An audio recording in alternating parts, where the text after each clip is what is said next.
So you may have to push a button on your screen to acknowledge that there's a recording. I'm going to go ahead and mute people, but please feel free to unmute at any point and ask questions. I mute you only because I know it's difficult to hear me.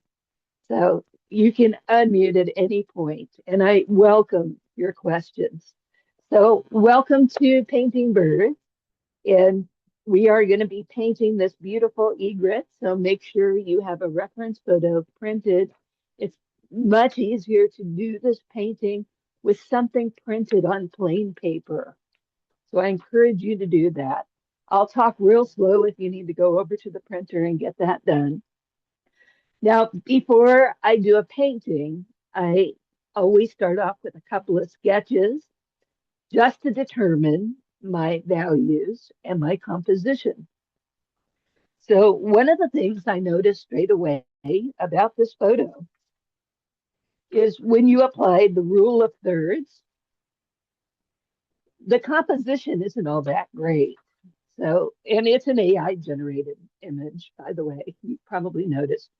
So what I did is I just moved the rule of thirds to intersect with the bird's eye. Now, the rule of thirds, if you're not familiar with it, it's the grid that looks like tic-tac-toe that pops up on your cell phone when you shoot a picture. So I use it as a compositional device to try to make sure that my focal point is intersecting one of those four intersections. Now, the reason for this is if it's too dead center, like the way this bird is, then it's not as interesting to the human eye. So there's been a lot of studies that indicate that the human eye reads and interprets images differently than a camera. And and for artists, we need to take that into account and use it to our best advantage. So we want to keep from putting our focal point in the dead center. That's the no-no zone. Instead, we want to keep it near an intersection of the rule of thirds. So incorporating that, I'm going to line up the body of the bird with one of the vertical lines, line up the eye with a horizontal and vertical corner. That's going to be my focal point. I want this to be where most of my hard edges and detail are. Everything else is going to lead your eye to it. Now, in doing a color study, I determined that what's behind the bird is not important. Instead, I want to let there be a texture difference so that everything behind the bird is lost. It's a lost edge, and it guides you to the found edges of the bird itself. So, lost edges are like the music that plays in the background at a restaurant. You know, the found edges are the main course. You really want to show it off and make it the center of attention. We want everything else to back it up. So that's why I'm limiting some of the detail that's in the background. Okay, now having said that, who is using oil? Is there anyone using oil today? Okay, so Candy, what and Anne is usually using oil. She'll probably be here late. So what we're going to do is to go ahead and pre-sketch the canvas. If you're using acrylic, you don't have to, but it may be helpful for you so you can leave the space um, clear on the canvas. So I'm going to show you a quick way to pre-sketch. And it does not matter to me how you do it. It just matters to me that you get it pre-sketched. So this is the reference photo. If I turn the reference photo around and use a piece of charcoal on the back, I'm just coating the paper where the bird is, like so. I'm going to put the bird where the rule of thirds would dictate. that I would go. So right about there. And use the back end of a paintbrush. So not the soft part, but the back end. I don't want to use a pencil for this because a pencil is going to leave a mark and cause my photo reference to be altered and not as clear to me. So using the back end of a paintbrush helps me get the basic shape in place without as much fuss. Now, we're going to be painting the background. So a lot of what I'm putting on the canvas is going to disappear almost as soon as I start painting. But what I have done is set up a ghost-like image of the heron. So you can see, roughly where the bird's going to be. Here's the rule of thirds.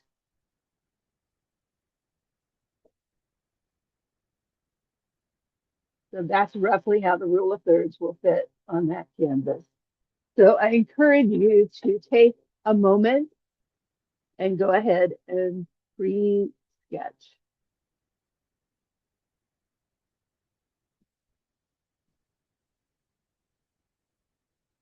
Okay, so welcome to Dr. Post and Kate. How wonderful to see you. So what I was just telling people is that we're going to start off by pre-sketching. A quick way to pre-sketch, if you're not familiar with it, is to take your reference photo, which is printed on a piece of paper, put a little charcoal on the back, and then transfer to your canvas. All we need is the basic outline because we're going to paint the background first. So we just want to have the big basic shape of the bird, paying close attention to the neck.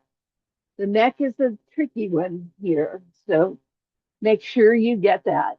And when you have your canvas pre-sketched, just give me a thumbs up so I know you're all caught up.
So if you are caught up, I'm going to go ahead and put our palette up so you can see what to set out.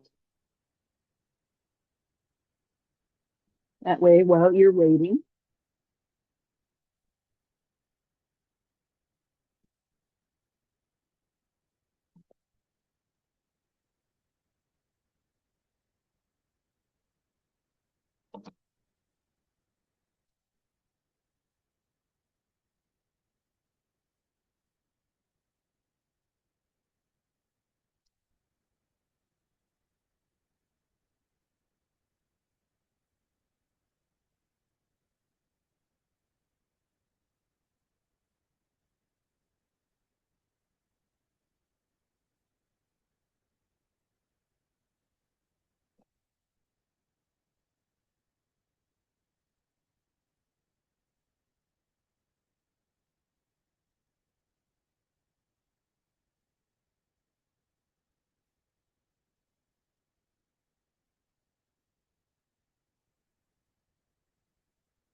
While you're getting your palette together, I'm going to go through a few of the brushes. I'm using about an inch flat. This is for the background. You want to be really painterly with it. I'm using a liner for some of the smaller details or a small brush.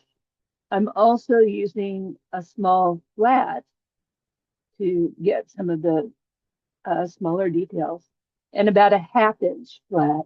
And this is for some of the feathers and textures.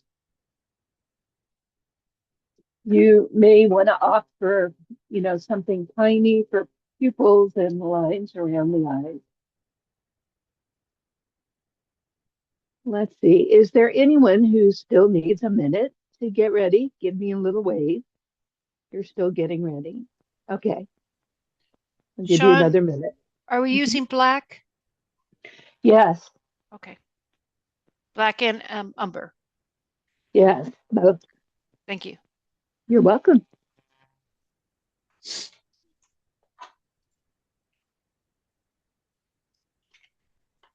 So just for the record, I'm using ultramarine tonight, um, and alizarin, cadmium yellow, raw umber, titanium white, and black.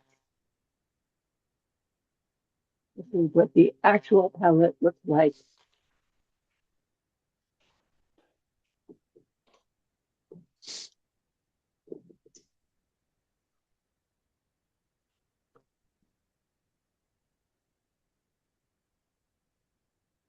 Candy, if you have a question, you can just unmute and ask. I'll send you a request. I got it. Can you hear me now? Okay. Yeah. Okay. I didn't have any, I wasn't able to get any cadmium yellow medium. I got cadmium yellow light, and I was going to use like Indian yellow to kind of tone it down. Would that work? So try to get a color that's close to that.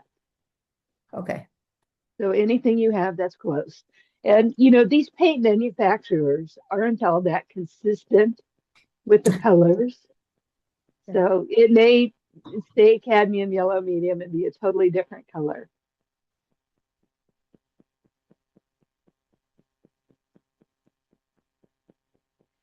All right, wonderful. Now, when I have a painting to do from a reference photo, the first question I ask myself is what's the best way to approach this? When I do my studies ahead of time, the studies usually answer that question for me. So, in the process of doing the studies, I realized that I needed to paint the background first and to put the bird on top of it. Now, the reason behind this is look at all of the loft edges in the background and look at the hard edges of the bird. It would be really hard to make these big soft blends if you already had the bird in place. So you want to make it as easy as possible on yourself. So when you're evaluating your reference photo and making these choices, try to pick the one that requires the least amount of finagling or being real careful. So for tonight, we're going to totally paint the background and then we're going to move to the foreground. So let's just make sure everyone's ready. Give me a thumbs up if you're all set. Thank you guys. Awesome. Katie, you're ready? Just making sure you're ready. Okay, perfect. Good. I am going to push you to go fast, but I don't want to go so fast that you get lost. I want to go fast enough that we stay just ahead of your perfectionism. Okay, so keep that in mind. All right, so I'm starting off with a big 1 inch brush, and I'm going to mix some color for the background. Now, I'm going to start off by putting some thinner on this brush. In this case, I'm using water. If you're using oil, dip it in your solvent or your turpentine or linseed oil. You want to make sure that you're making a thin wash for the background. So I'm painting, it looks like melted chocolate I'm using raw umber. I'm going to go right up to the bird, right behind the bird's neck. And I'm painting in some of the dark background.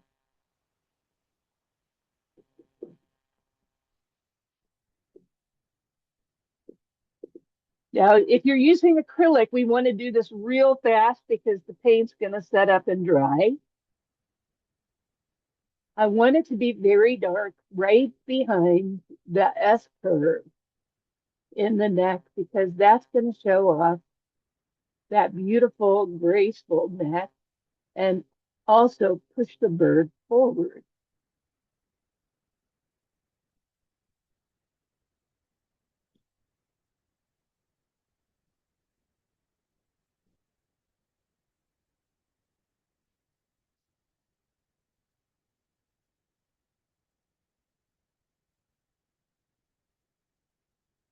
Using a little solvent, if you're using oil, will help it to dry quicker so that when you come back on top of it with some of the feathers, it will give you a sharp edge and not mix as much.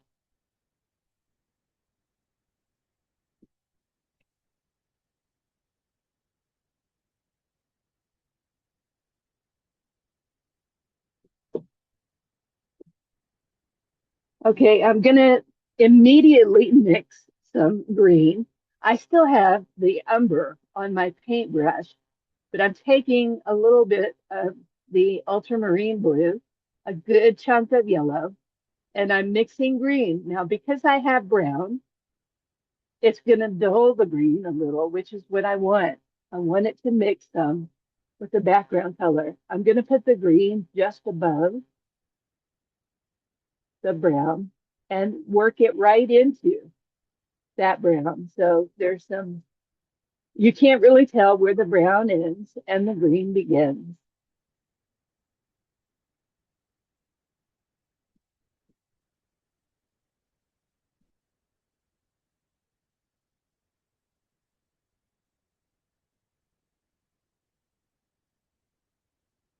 I want you to go right up to and overlap your sketch just slightly. Make sure there isn't a halo around the bird. No halo. Go right up to and overlap it.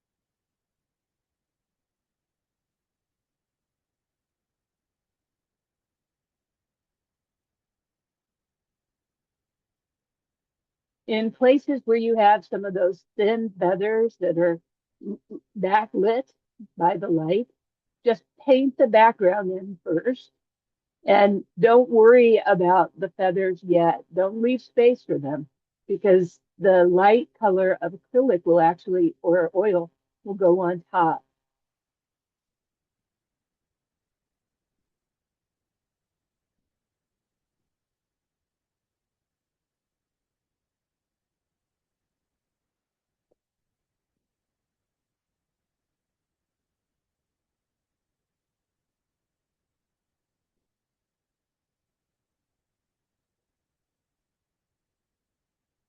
Now, here's a tip on the water. Make your brush strokes vertical. So that will give the impression of water reflection. Keep your brush strokes very vertical.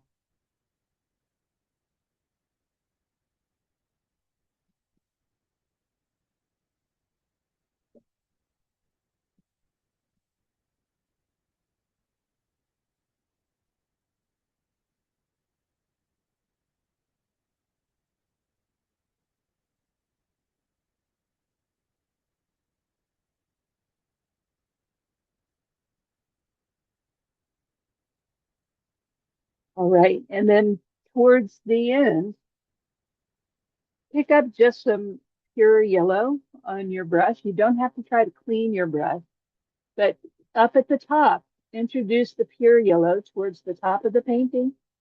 That'll give us a sense of light coming in from overhead. And then repeat it down in the water so that you have the reflection of that pure yellow down in the water.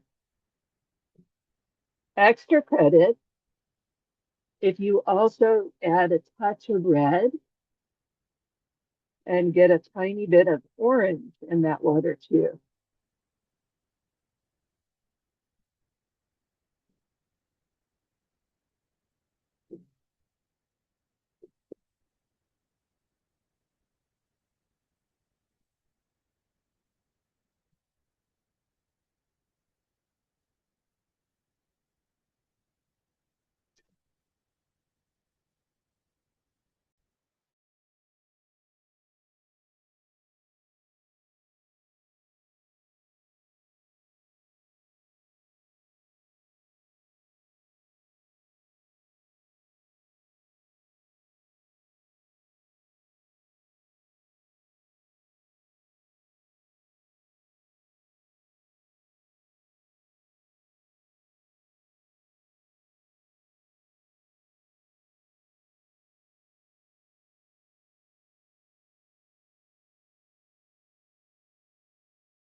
All right, so when you reach a point where you have your background looking very painterly, nondescript, try to make sure there is no halo effect. Get rid of any halo effect around the bird. Normally, I would paint this whole background first and then put the bird on.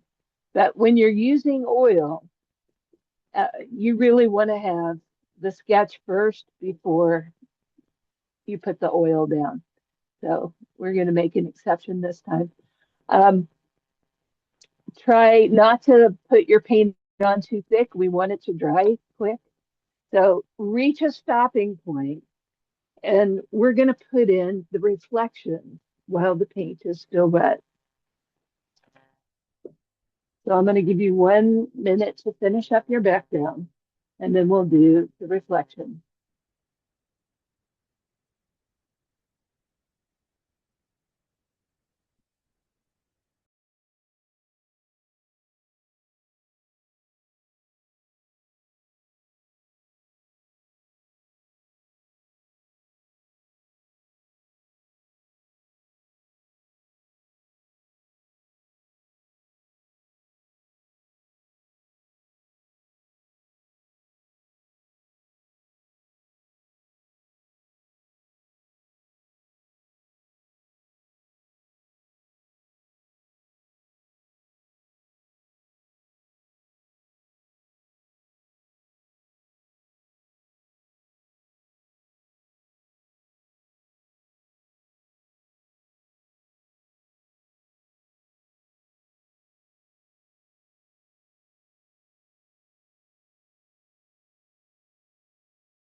Okay, while the paint is still wet, clean excess paint off your brush, dip it in the water so that the brush is damp but not dripping, and then use it as an eraser to lift up some of the paint.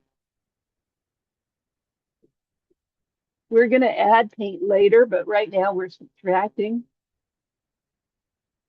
So when you lift up the paint, wipe it off onto a rag and do it again. And let's say get 3 or 4 erasers.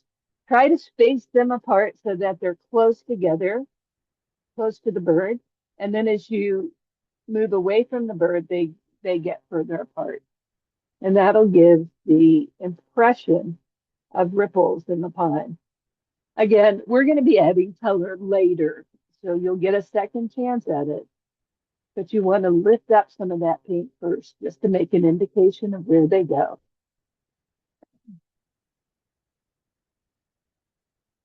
Be aware that there should be no hard edges or architectural lines in the background. Nothing that will draw the eye away from the bird.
Okay, now this is still going to be wet for a little while. So we're going to be working on some of the detail work inside the bird to give the background a chance to dry. So if you haven't already, rinse that brush you were using, wipe it off. We want to keep it clean for the next thing. And we're going to work on the eye. So let's get it done and out of the way. So use your smaller brush for the eye.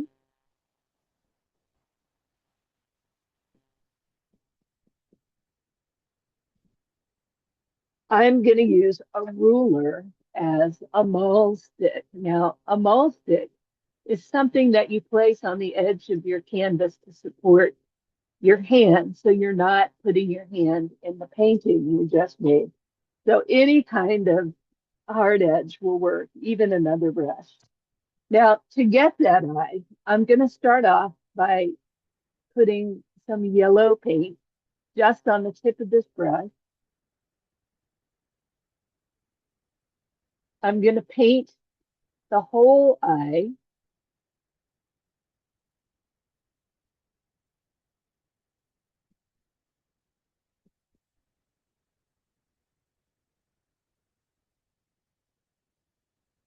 I'll flip the paintbrush around and use the butt end of the brush. I'm dipping it in black paint, getting just a little bit on the back end of it. And I'm going to use this to put the pupil in place.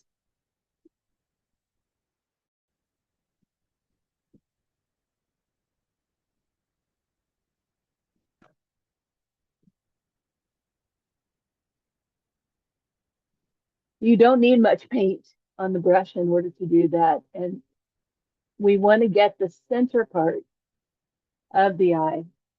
Now you'll notice that the eye has a little eyeliner around it. So I'm making sure that the yellow is out of the bristles, dipping the bristles in a little bit of black, and then using just the tip of it, I'm going to put the line, oops, right around the edge. If I mess up at this point, it's not a big deal because I'm going to be painting some of the feathers. If you're having a hard time getting a thin line, dip your paintbrush in water or solvent first and then in paint. And that'll thin the black paint and let it come off the brush a little easier, a little smoother.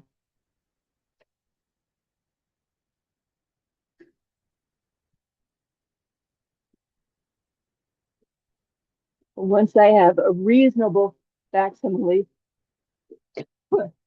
I'm going to go ahead and put the dark line on the mouth that separates the beak. And again, doesn't have to be perfect because we're going to go on top of this in a little while. Notice the top part of the beak is thinner than the bottom.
All right, and while you have that dark paint on your brush, there's a little cowlick on the back of the head of the bird,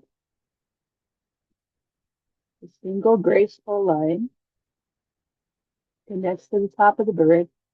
We'll be breaking that into a fork on the bottom with a highlight. So you don't have to paint the highlight now. You're just doing the dark part. And that's all you need that little detail brush for. I'm going to give you a minute to do that.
Okay.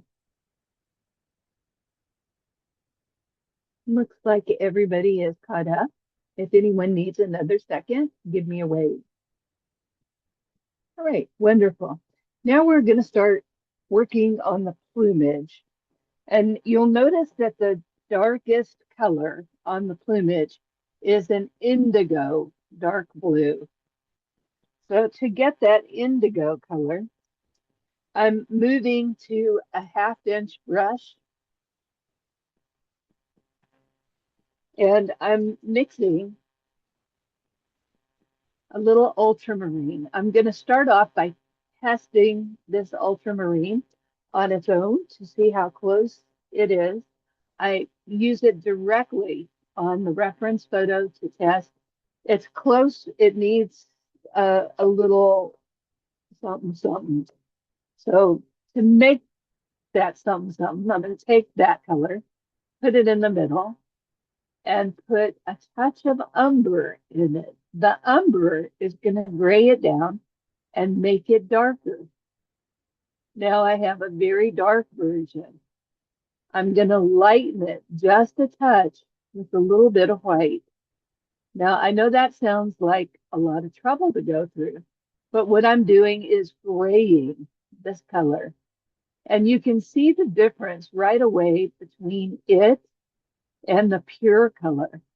So the pure color is a little too intense. So to knock down the intensity of that color, I grayed it out by putting a touch of umber, very small amount, and a touch of white. So this gives me a dark navy blue, almost an indigo. It's a good intense blue. I'm going to put it in a spot on the plumage. And that's pretty darn close.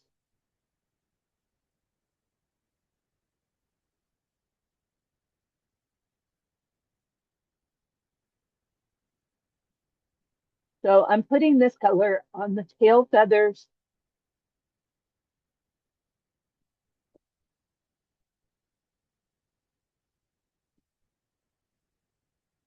as a shadow on some of the wing feathers and towards the bottom part of the bird. I'll pull this up close. So going up to where the legs are.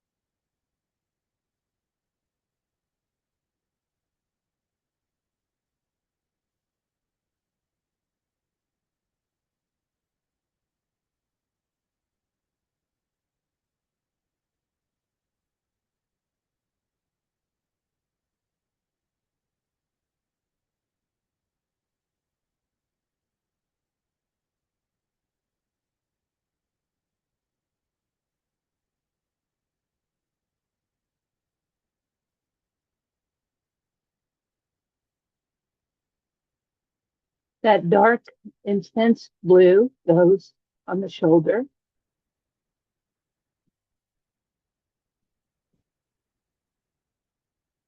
And also in a checkerboard pattern using downward strokes on the neck.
All right. Now there's a little cap on the bird's head that's one step lighter. So to get that color, while this paint is still wet, I'm going to put a touch of white, just a small touch. Go one step lighter. If I'm not sure if this is the correct color, I give it a test. Put a little bit on the reference photo. If it blends in or is close to it, then you're good to go. So using that one step lighter blue, go ahead and paint the cap.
Okay, now we're going to use that color in a few other places.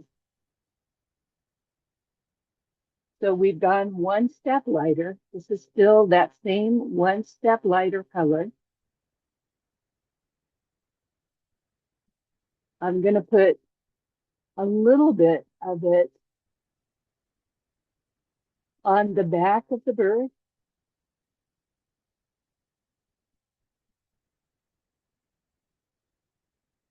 and on the feathers on the back of the bird. So you'll see the feathers lay like sheets of paper on top of each other. So I'm putting a little edge of that color.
All right, next we're going to mix the color for the feathers on the wing.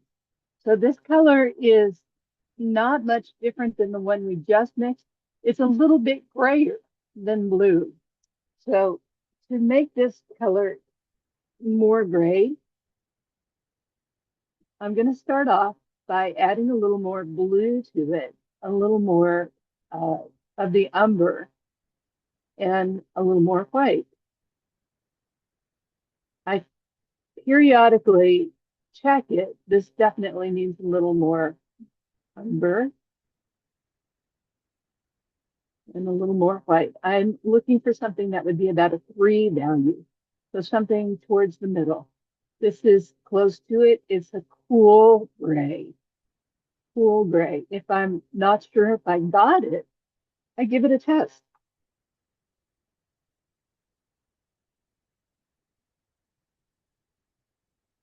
So this color is close to it. This is good for the top part of the wing, but it needs to be darker for the bottom part. So that helps me to figure out the color mixture. Now, if this is complicated to you, it'll get easier. The more you play with color and learn to mix color, the easier color mixing and matching will be. So I'm going to start by putting that lighter color towards the top, and I'm making my brush follow the shape of the wing. So I start towards the center of the wing with my brush strokes and pull the paint towards the bottom of the wing. As I begin to run out, then I can go a little darker with my mixture. So to make it darker, I'm going to add a little more umber and blue.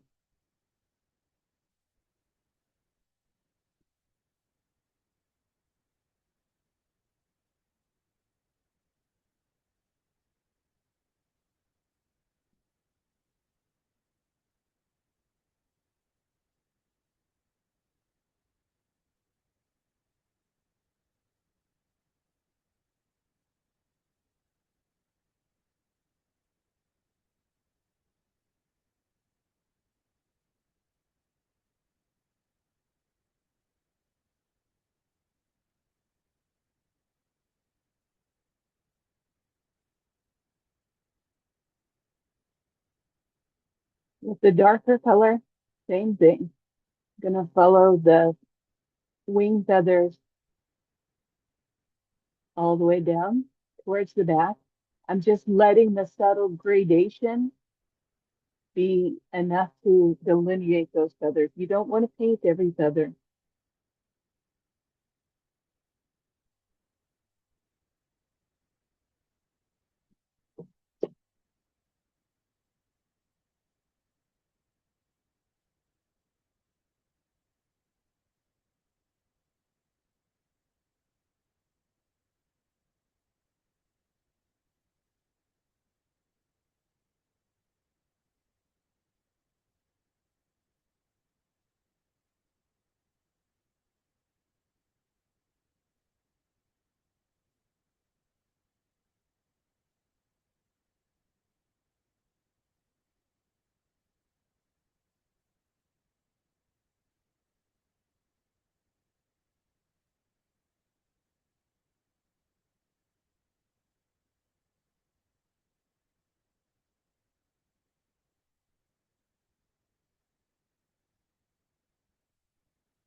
Now, don't go crazy trying to paint every individual feather.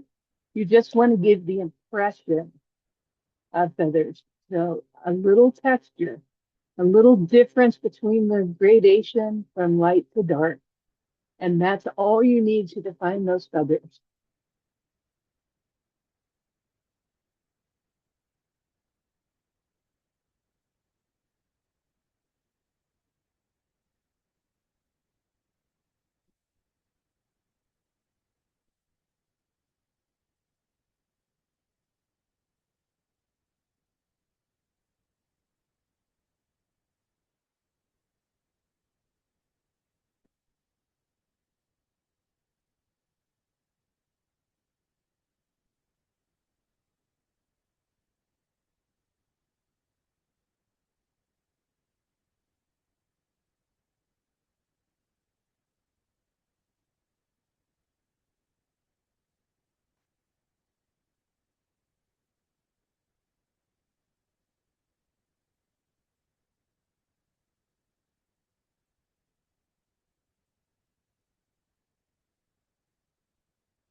All right.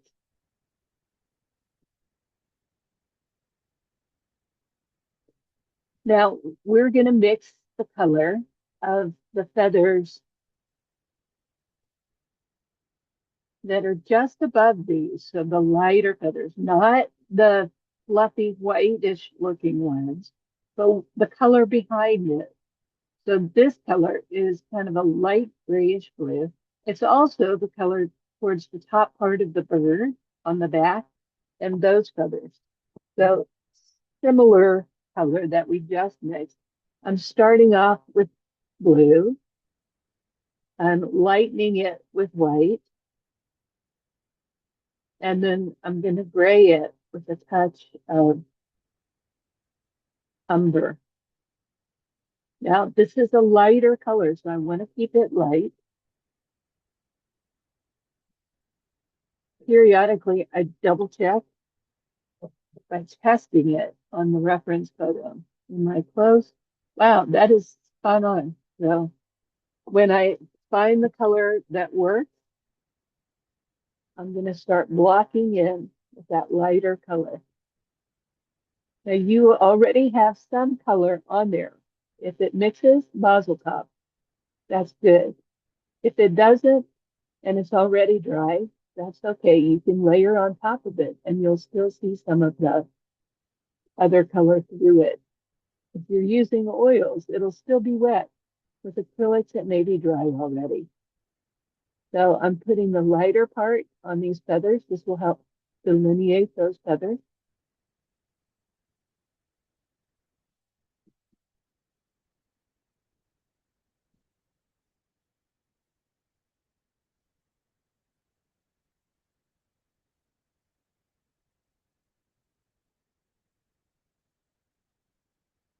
And then use that color to fill in pretty much the whole back of the bird because we're going to be putting the light breeding plumage on top of this color. So we need to have something uh, down to paint over. If you use the light color on top of a light color, it won't show up. So we need to have something, a medium value at least, for it to show up.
All right, same color.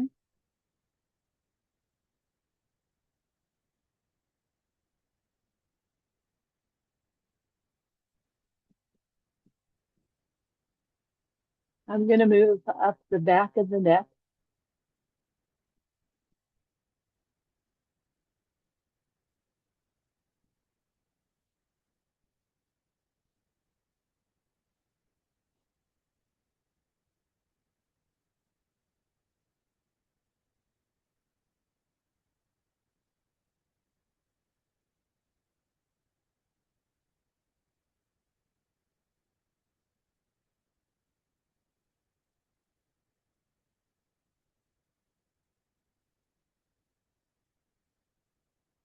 I'm going to change this color a little bit for the neck, but you'll notice that the neck becomes more gray where it curves.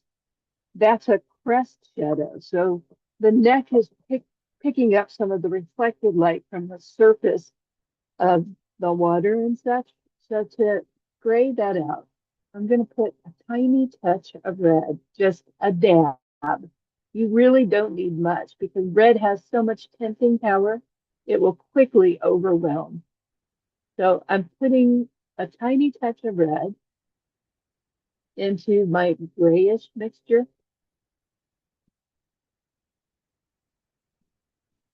This is going to warm it just a touch. And with that warmer color, maybe that's too red.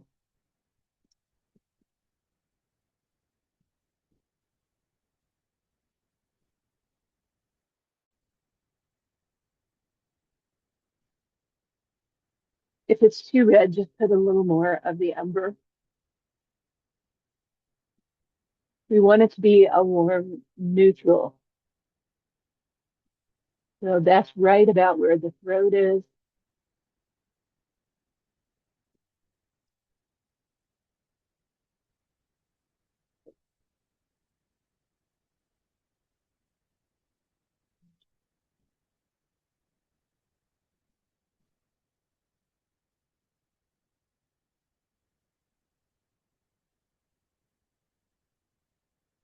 And then right under the bill,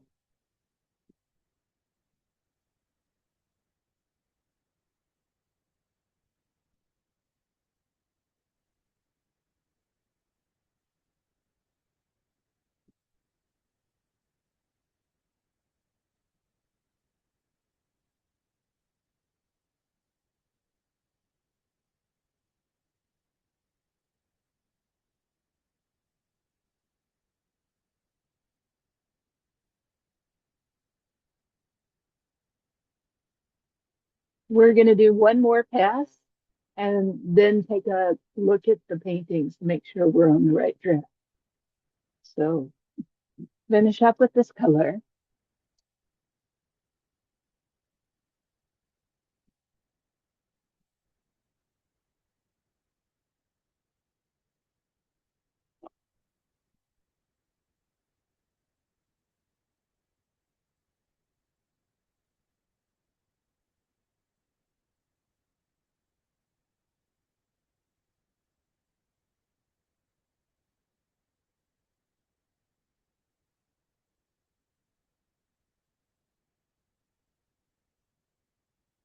All right. Now, notice that the bird is backlit. So there is light on the edges of the bird. Everything in the front of the bird is in shadow. So this may look like white, but it's actually a shadow white. When you compare it to the white that's around the edge, you'll see that white is a warmer white. This is a cooler white. So instead of using pure white, we're going to use some white with a little bit of blue. So I'm putting just a touch, making a light blue. You can see the difference between this cool white and pure white.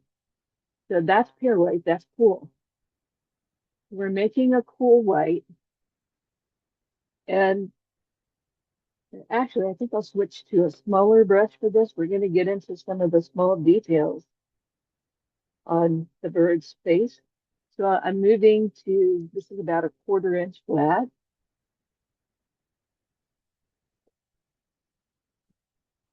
And starting at the bill,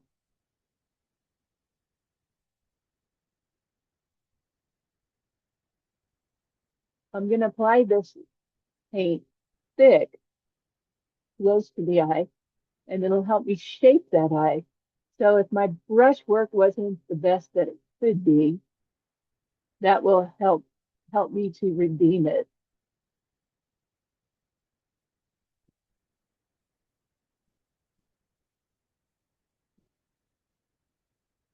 Going right around the cap. And this is the lighter color on the bird's neck.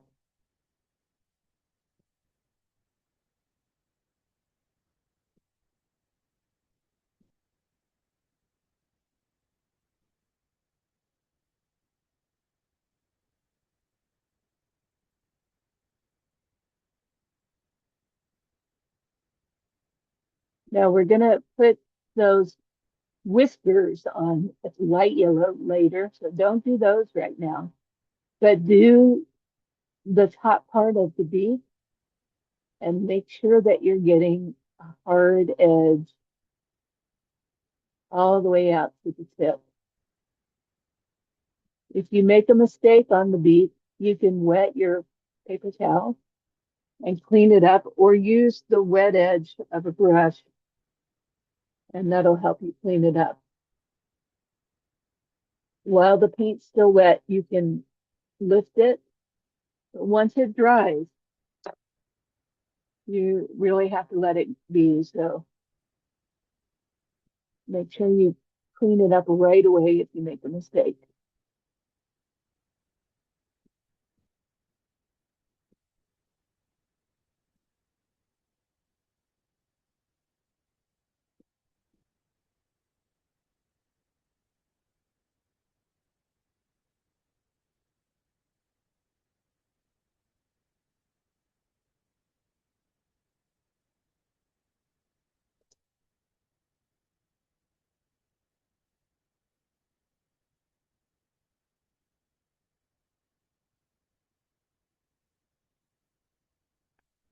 Now finish painting the neck so that you have that light color going into the neck. You may need to mix a little more of the light blue to get that done. Try not to have any hard lines on the feathers on the neck. Those feathers are very smooth. So to get that smooth texture, we're making sure that we blend the colors together well.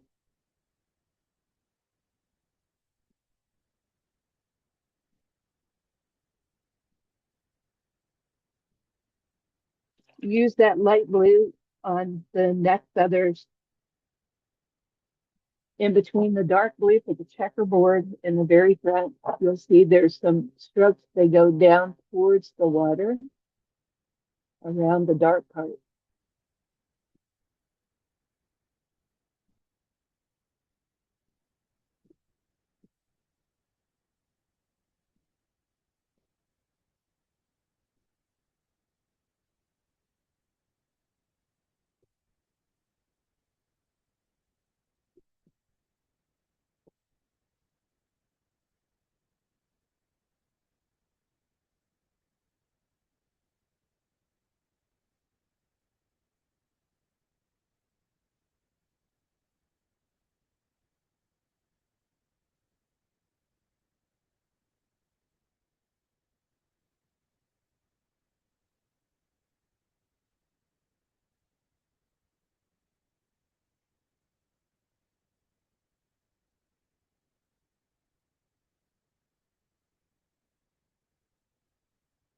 All right, so that's about the halfway point. So when you reach that point, stop for a second and let's take a look at these so we can make sure we're on the right track and head off any mistakes before they start.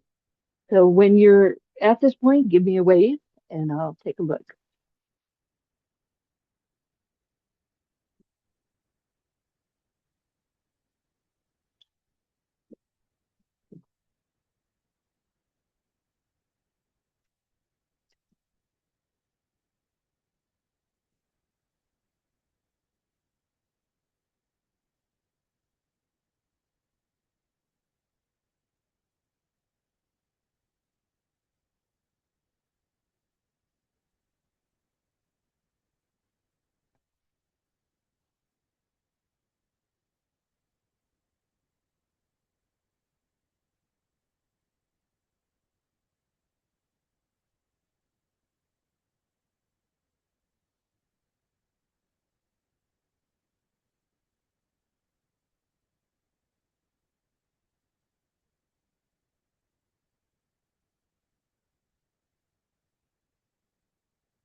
All right, who's ready for mid-class check-in?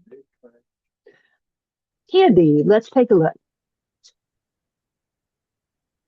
Hey, Candy. Ooh, that's looking good. Hold on, I'm putting you in the close-up view. Good. Okay. Background looks awesome.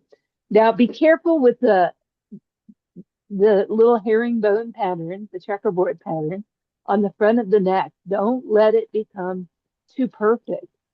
Okay. So you want to have it diffused and blended a little, and just little bits of the light coming through the dark. Okay. Other than that, everything else looks beautiful, spot on. Okay. And I couldn't trace it because I didn't have a picture done and I couldn't get to my computer fast enough. So I kind of drew it myself. So that's why it isn't as Okay. perfect. That's perfectly fine. And Candy, it doesn't matter to me how the image gets on the canvas. So Okay. if you prefer to do it that way, that's fine too. Thank you. All right. Good work, my friend. Thank you. All right. And Suzanne.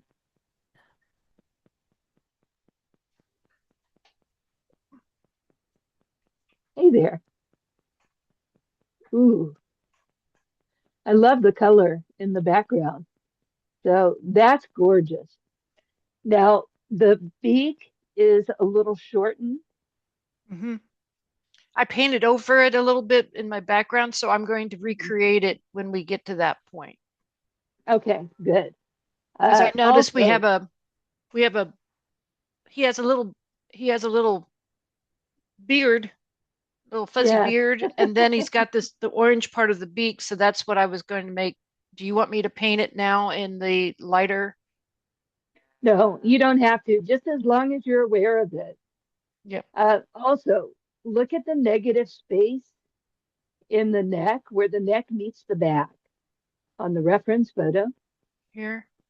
Yes, Here? yes.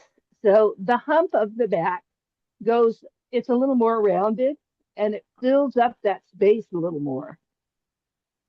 It fills up this space on the back or this space? That space. This space. Yes. Yeah, I So, drew it also. I did not trace. okay. So Okay. pay attention to that negative space shape. You know what I'm Yeah. talking about? It kind of it goes this way instead of this way. You're talking. Yeah. Let me Okay. show real quick on the easel. Okay. So this is the negative space right here. Right. And you want to try to paint that negative space or this negative space. It's easier to see this rather than to see this because your head will say, that's crazy. How could it be such a perfect hump? But if you see this shape and you sketch it, it'll make more sense. Okay. Okay. All right. Wonderful. Who else is ready? Bruce. Hey, Bruce.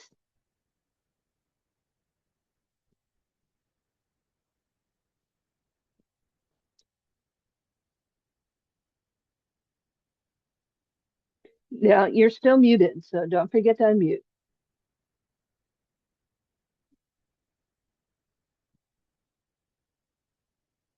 Okay.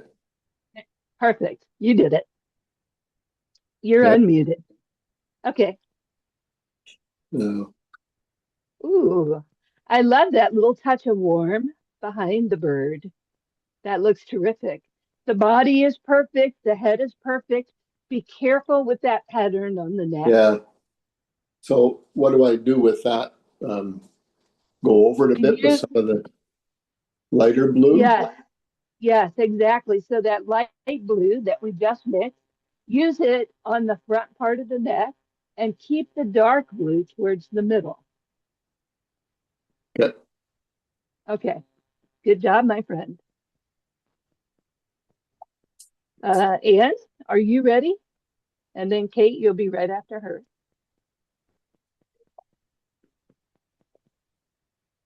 Hi, Ann. How wonderful to see I'm you. so excited to learn how to paint birds. Please be kind. This is my first. I totally get it. And this is one that you have up in the Hudson Valley. What is it, So an I egret? made it. What is it? No, it's a heron. It's a great blue heron. Oh, great blue. I've actually seen some. Yeah, wow. Hold on, I have one of Okay, these. good. Now back up a little. Good. So the shape looks wonderful. You've got that S curve in the neck. Be careful on the throat. There's a hitch in the throat. Hmm. You see where there's almost a Yeah. perfect C shape or an S shape on the top part of the bird's head. Yeah, And then there's a little hiccup where the throat gotcha. is. Yep. So you want to get that little hiccup because that's why the value change in the neck happens. Yeah. You make it darker there. Also, let the tail feathers go a little further back. It's cut off on your photo reference, but they actually should go a little further back since you have that much canvas. Okay. Does that Got make it. sense to you? Okay. Yep. Good job, my friend. All right, Kate. And then Lynn, you'll be after Kate. Hi, Kate. Lovely to see you.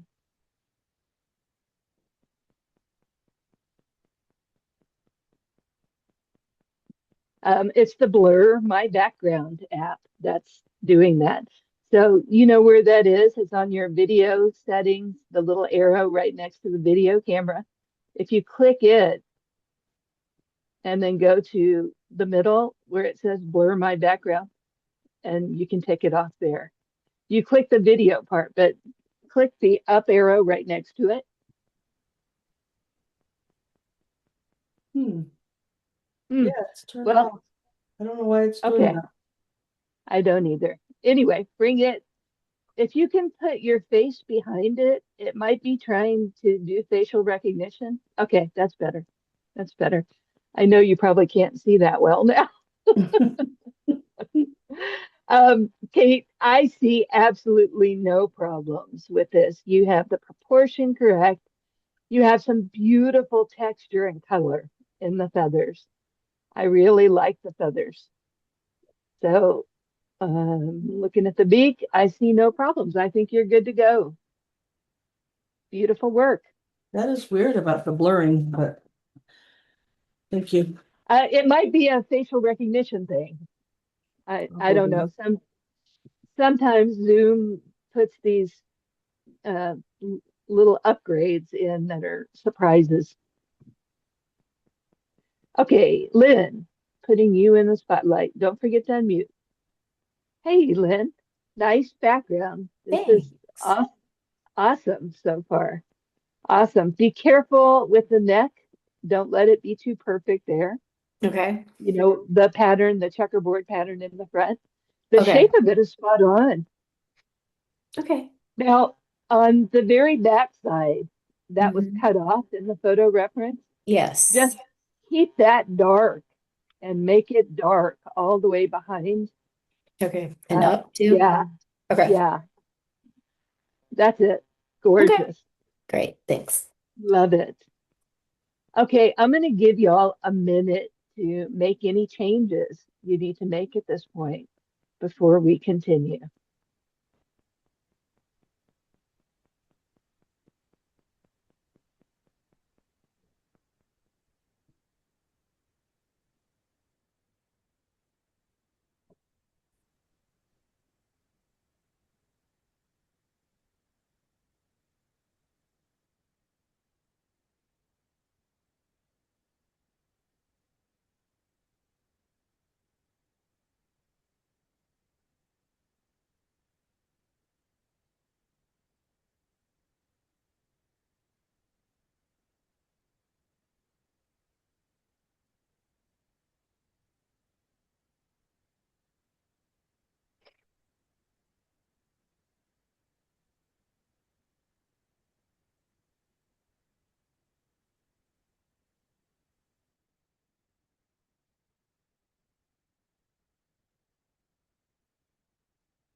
No, she just,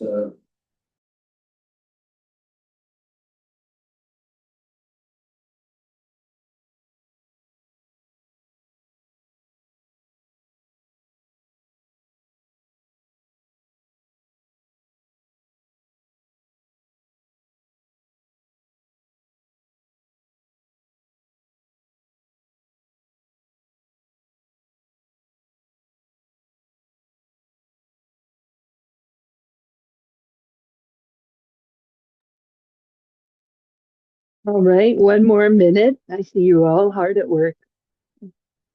One more minute.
Okay, ladies and gentlemen, we are moving to the next phase. So this is the second half of the painting. I'm starting off with the small 1/4 inch flat brush, and I'm going to the warm side. So we're going to be doing some of the warmer colors. I'm going to start off with yellow, just a little bit of yellow on the brush. There's a hint of yellow between the eye and the nostril on the beak, so I'm putting just a little hint of it up here.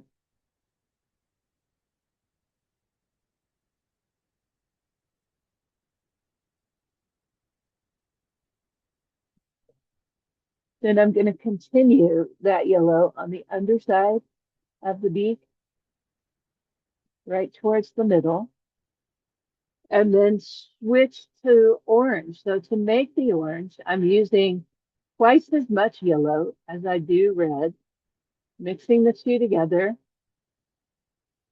This is more of a yellow orange. So when I have the color and test it and feel that it's appropriate, then I'm going to fill in the bottom part of the beak, keeping the orangest part towards the center.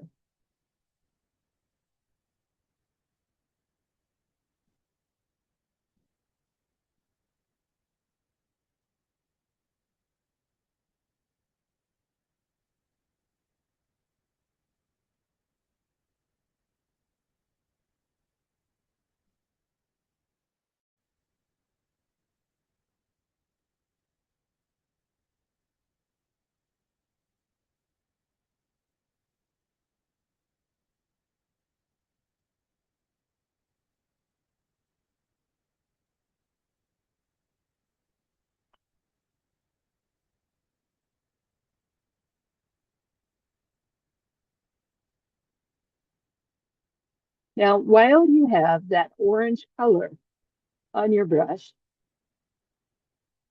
let's go back to those ripples in the water and give them a little warmth. So I'm just putting some orange on the surface of the water there.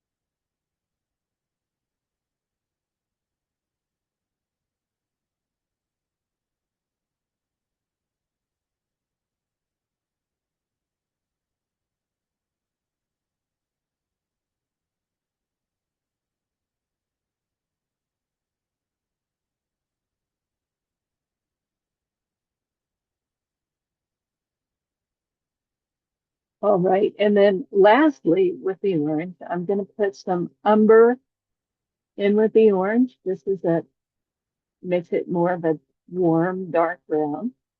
And I'm going to use it on the thigh, the back part of the leg. It goes right up under the wing.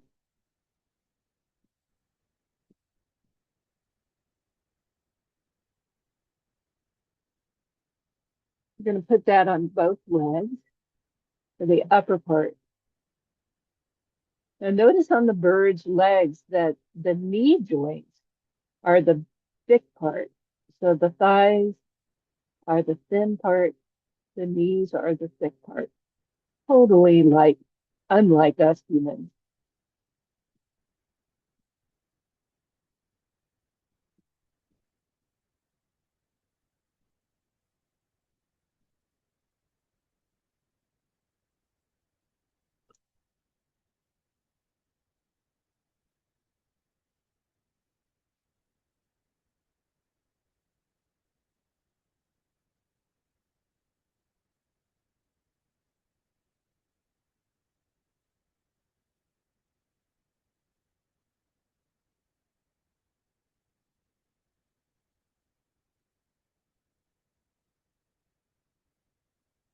Okay, and now one last little bit before we get into some of the plumage. You'll notice that on the shoulder, there's a patch of warmer feathers that's almost like a reddish violet. So to get that color, I'm going to take a little bit of red, a little bit of blue, mix the two together, maybe a little more red. I want it to be very red violet.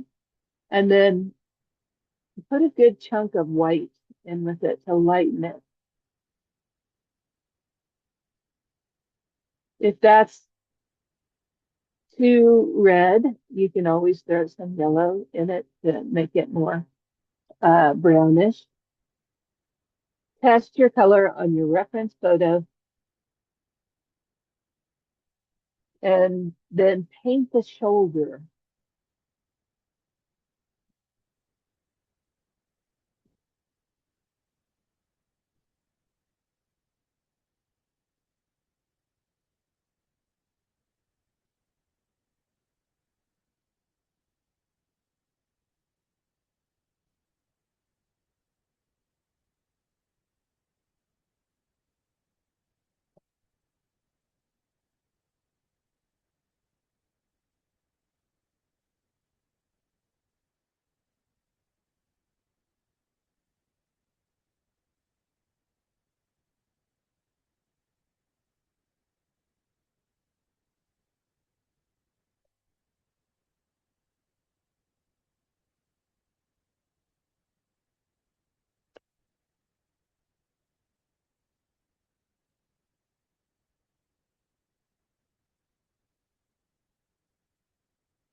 I just realized I didn't paint the legs with you. If you haven't already, then take some of the umber for the dark parts on the legs, making sure those knees are the whitest, darkest part on the leg.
All right.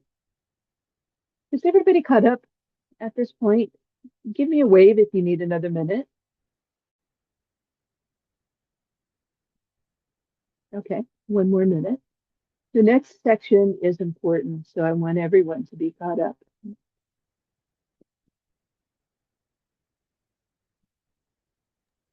Sean, I have a question.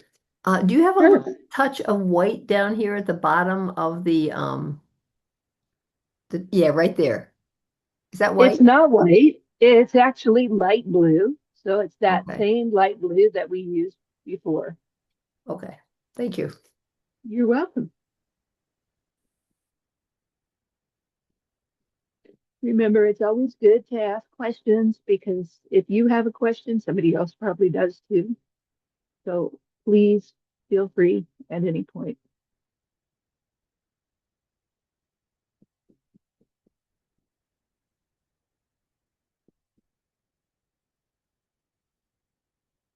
Okay. So for the next section, you'll need a liner. Now, a liner is a brush that comes to a point. It's a thin point. Usually, liners have a thick amount of hair here and a very thin tip. So that means they hold a lot of liquid that gets stored up in the ferrule and it releases to the tip in an even stroke. So liners tend to be super expensive. The one I'm using is not, so it's not as high of a quality, but they're worth the price because you need it to be able to make the small thin lines. So to use this brush, I always dip it first in whatever solvent I'm using so that it has the shape. Now, we're going to be doing some of the breeding plumage on this bird. You see these beautiful, long, thin lines. I want you to practice on the reference photo first. So to get that color, this is still light blue. So going back to the palette, this is pure white.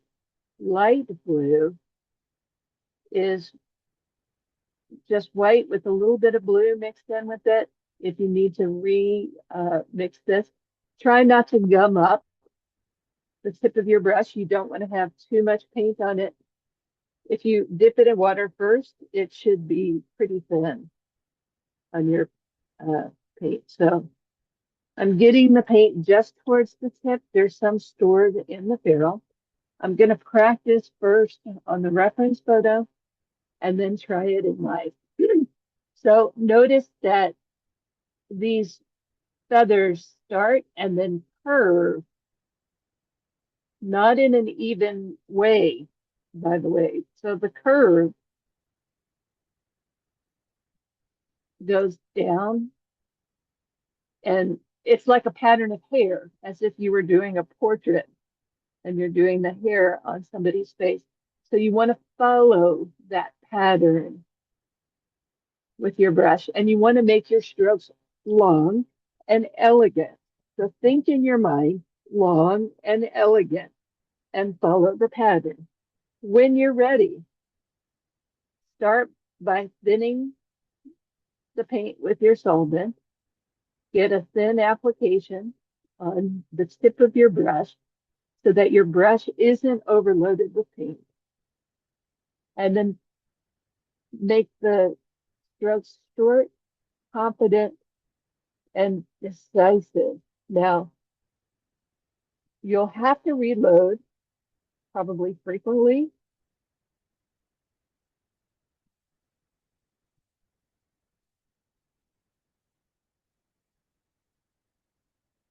Keep your wrist supple and you're moving um, as you do these strokes. If you screw it up, just lick a paper towel or dip it in the water and it'll erase off the wet paper towel. It's really good practice for your brush skills. Remember to take the breeding plumage all the way over the back. It's on the top part of the back as well.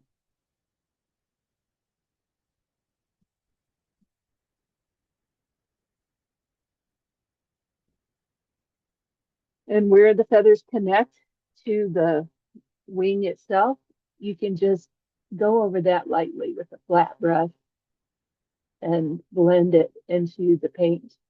If you have a little bit of water on that brush, it'll blend right in. You don't need to um, show every single feather where it attaches to the wing.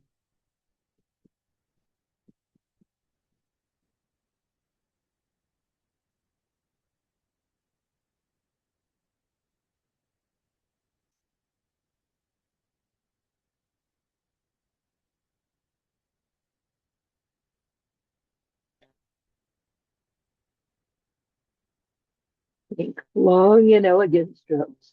Long, elegant strokes.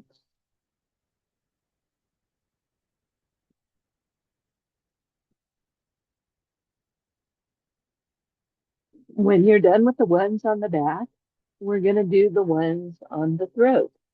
Same situation. Long, elegant strokes. And these are just the light blue ones. So they're the part of the neck that's in shadow, not the sunny yellow light ones.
Right. Now don't get too caught up in these. Do your best. And if your brush skills are not quite there yet, this is a good challenge. It'll get you better with your brush. If they are there, congratulations. You've just accomplished something that's a hard thing.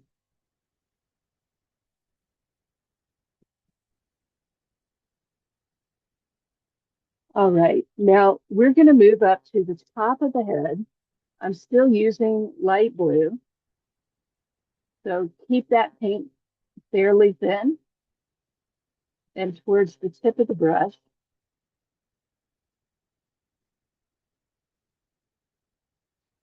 Now remember the cow leg on the top of the bird's head. I'm going to use the very tip of the brush, paint that highlight.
Okay, now we're going to move to the limning, or the light that you see around the edges of the bird.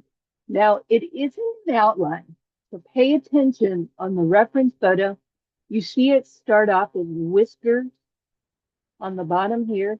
It hits the bottom part of the neck, the curve of the neck. It hits the outer part of the neck, the back, and then stops right at the top of the back. It hits the whole front of the neck, the feathers in the front quite a bit, and there's a pool of light where the feathers attach to the neck, and then the chest, the front of the thighs, and the front of the legs. If that same warm color doesn't go on the back, but it does hit some of those breeding plumage feathers on the other side. So the very top part of the back is light blue and it's facing the sky. So you're getting sky reflection. Whereas the feathers, the breeding plumage, are getting some of the reflection from the water. So they look a little warmer. Light bounces around in the environment and often does that. So to mix the color, this is regular white. This is cool white. So we're going to make a warm white. So that means I'm starting off with a little bit of yellow on a brush and pulling a whole lot of white into it. So I'm making a warm white. Now I purposely mixed it with another brush so I didn't gum up my liner brush. And I'm going to use the liner brush for the limning because I can get a really thin line with it. I dip it in the solvent first and then get the paint just on the tip. I'm going to start on the chin and put those whiskers. So the whiskers go towards the bird And they're not a pattern. So be careful. Don't make them too perfect. You know who you are.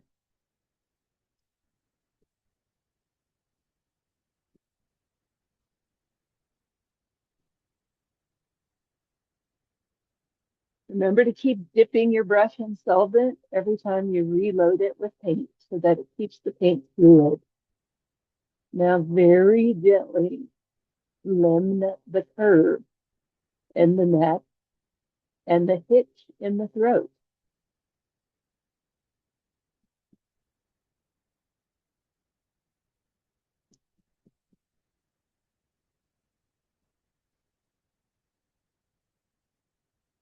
On the neck feathers, you can go a little bit rougher.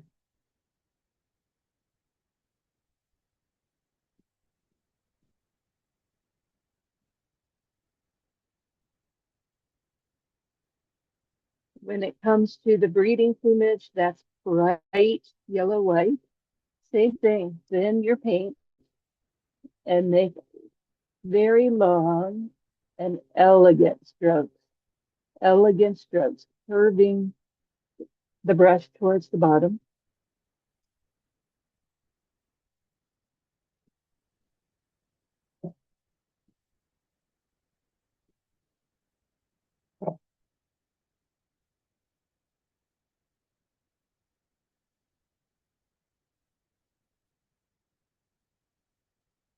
And then continue the limning onto the thighs and the legs.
When you're done with the front side of the bird, there's only a little bit on the back. So starting off at the cap at the top of the head, right under the cowlick,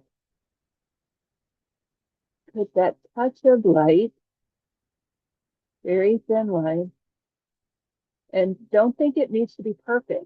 The more ragged and broken it is, the more real it's going to look. All the way along to the back, and then just on the hump of the back. Stop there. The last place you'll put it is on the breeding plumage on the other side of the bird. And that's just 2 or 3 strokes, and you're done.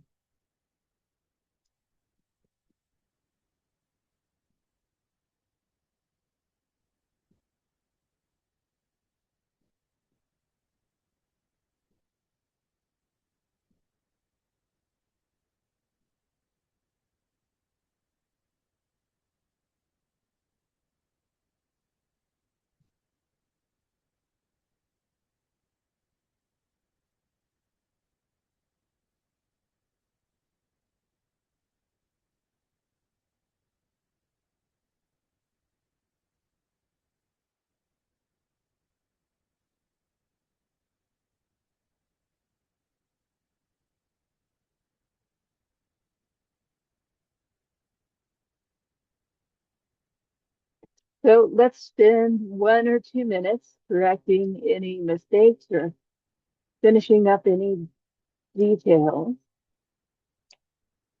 And then we'll go to our final critique.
So as you are finishing up, a couple of important points to keep in mind. You want the transitions between the feathers to be smooth and seamless, as if there are no beginnings or ends to the patterns in the feathers. You don't want them to be blocky or geometric. So make sure that they're very smooth. There's some areas where it's clear, like the shoulders and some of the wing feathers, that can have a little more strong up pattern. But for the most part, try to keep your transitions smooth and blended. Smooth and blended. If you're using oil, this will be a lot easier than if you're using acrylic. Acrylic dries so quick that by the time you come back with your lights, it's probably already done.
All right, that's my story. I'm sticking to it. I'm not going to do anything else in this painting tonight. I'm going to let it sit, maybe have coffee with it in the morning, and then it'll tell me if it needs something else. Remember, it's super easy to overwork a painting, especially when it's simple. So once you're finished working from dark to light and you put your final light touches in place, try to leave that beautiful painting alone. Come back to it when you have a fresh mind. You can't solve a problem with the same mind that created it. So make sure you're fresh before you come back to that painting. All right. Whoever is finished, give me a wave and then we'll take a final look.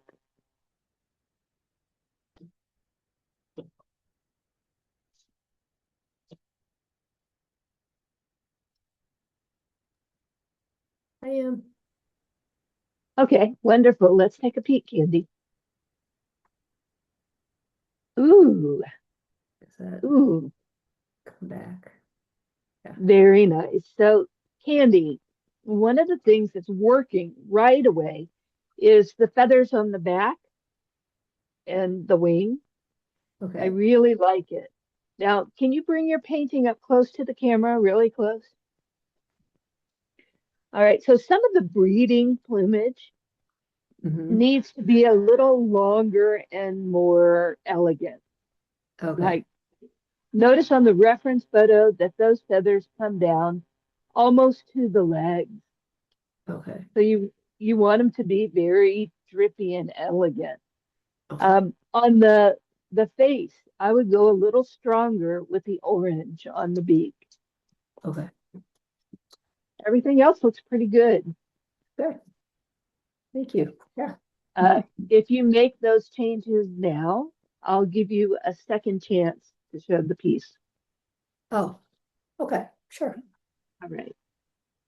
All right. Who else is ready?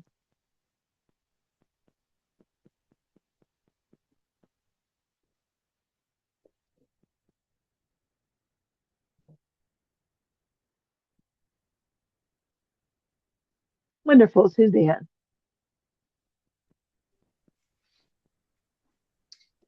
Yeah, I was getting to the point Ooh. where it needed to be I just needed to stop. It's like just put the brush down, step away from the palette. You're so good that you catch yourself now. That's wonderful.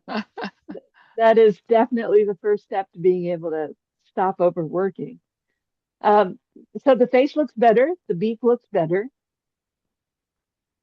There is a forehead where the beak connects to the forehead. It's a definite divot. I would make sure that's clear and don't let the top of the head become too rounded. Now, having said that, make sure that the hitch in the throat is really thick and rounded. So it's a little fuller. Here. Uh-huh. It's a Okay. little fuller and lighter right at the hitch. And then all the way in front, there's some highlighting, some limning in that front. So I would go a little stronger with that limning there. Okay. Um, the the hump in the back is still not quite there. Okay. I know it's baffling. That may be one of those things to do tomorrow when you're fresher. Yeah. I like how I you did the leg.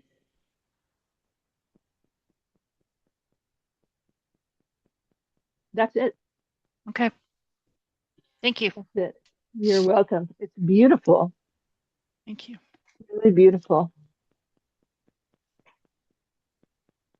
Okay, Bruce, All right, now where do I flip this thing? look for the There icon we for go. there you go. You did it. There we go. You're getting good at this Zoom I'm not thing. only going to be an artist, I'm going to be a tech wizard when I'm finished this. That's right. You're going to be an IT. Hey, Bruce, loving the background, loving the texture on the feathers too. You definitely have some beautiful texture. Uh, the darks on the back of the bird look believable, but where the feathers connect to those darks is still a little rough. Yes. So I would lighten the area around where those feathers connect so there's some transition. Okay. And Yeah. don't let the back of the bird in so abruptly. The I know it's cut off by the photo, Yeah. but you can extrapolate. It's like a teardrop shape. You have it more like a football, Right. but the back end of it is going to come more at an angle a little further back, like a teardrop instead. Okay. So do that with a dark blue color or a Yeah. dark, whatever the violet color is that you use back there. Use that same color. Good. All right. If you make that change now, I'll be happy to give you a second chance in the spotlight. If not, we can do it next week. Okay. Okay. All right. Who else is ready? Kate. And then Ann, you'll be after Kate. Holy Toledo. Kate, you never cease to amaze me, gal. All right. The brush strokes really make this painting. Your mark making is exquisite. It gives me a real sense of the patterns of the feathers. You know how you used your brush to show the patterns of the feathers? That worked really well. You also started off with the shape spot on, and that helps immensely. Um, I wouldn't do anything different. I'm just double checking some of the beak and the eye, and I'm not too sure about that upper wing. I know it's kind of an awkward thing, but you painted it true to life. I don't think it needs to be changed at this point. If I were going to change anything, it might be to add a little more of the yellow white breeding plumage in the front part of the chest. You see what I mean? Mm-hmm. That's the only thing I would do different. I love this painting. You did a great job with it, Kate. Thanks. Color looks so different when on the camera. Yeah, doesn't it? Well, I think the camera is obscuring a little bit of it too. So Yeah. It's not the painting's fault. Okay, Ann, whenever you're ready, I'm going to put you in spotlight.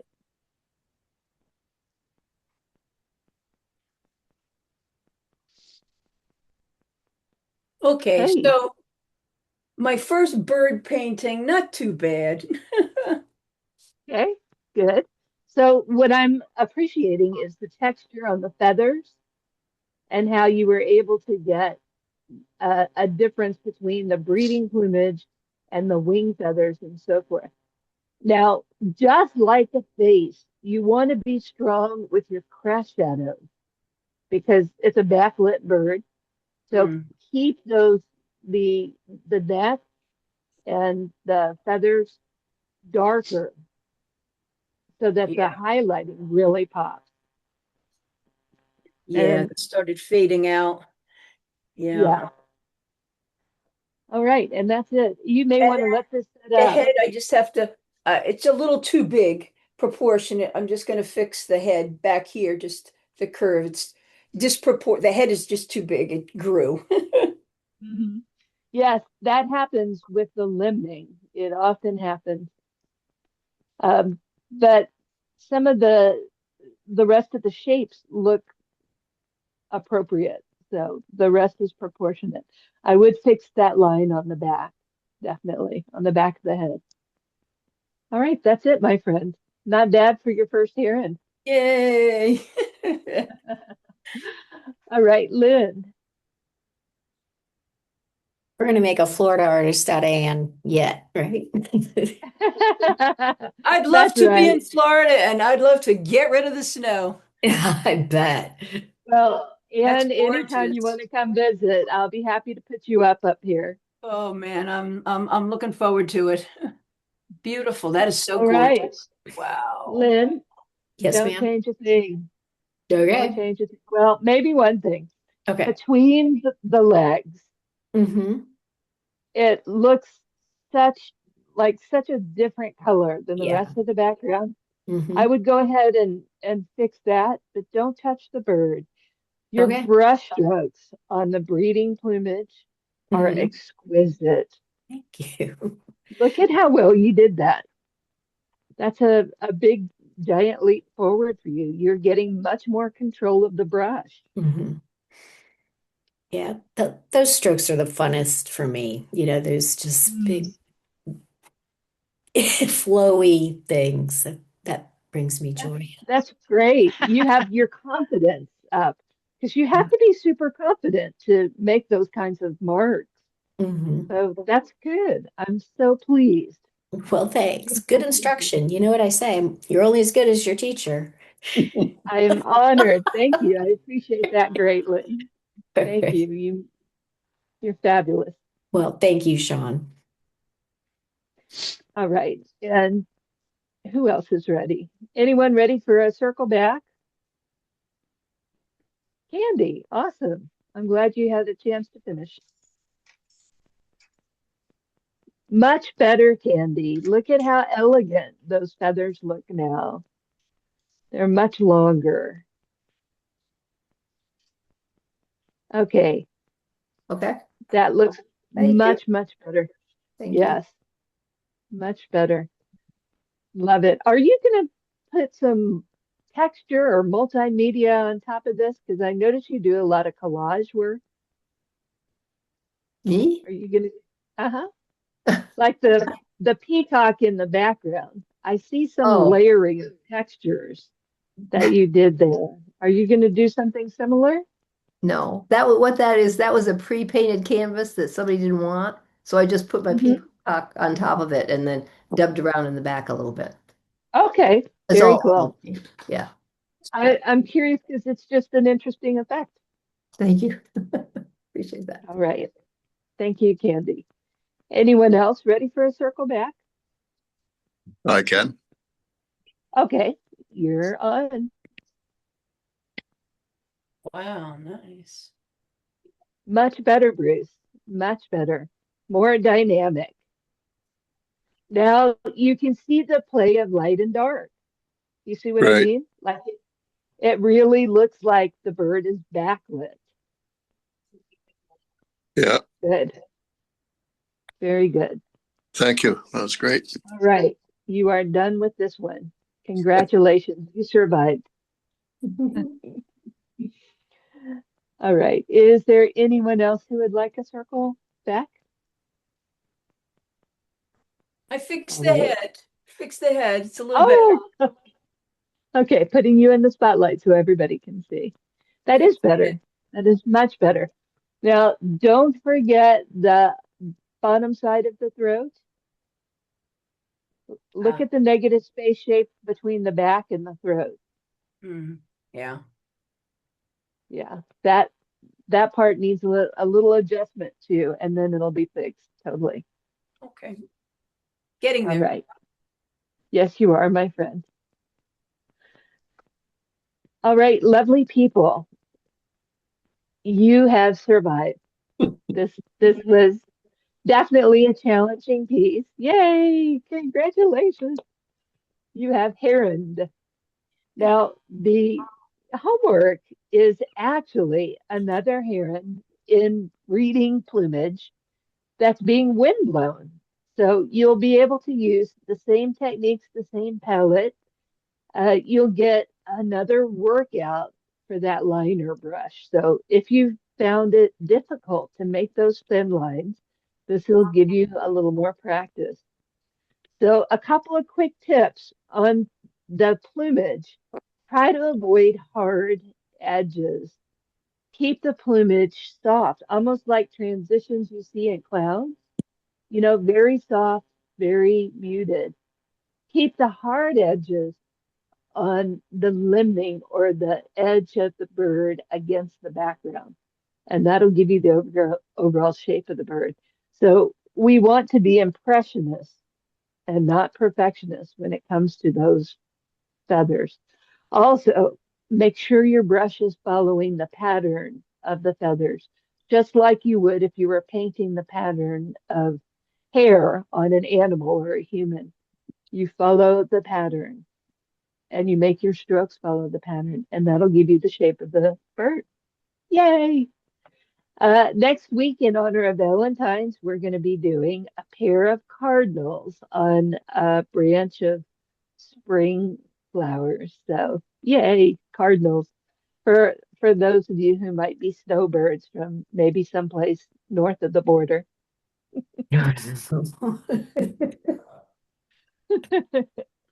All right, everyone, have a terrific night. Thank you so much for joining me, and I'll see you next week. Thank you Nice Thank one, you, thanks. Sean. Bye, all. so much. Bye, Everybody. guys.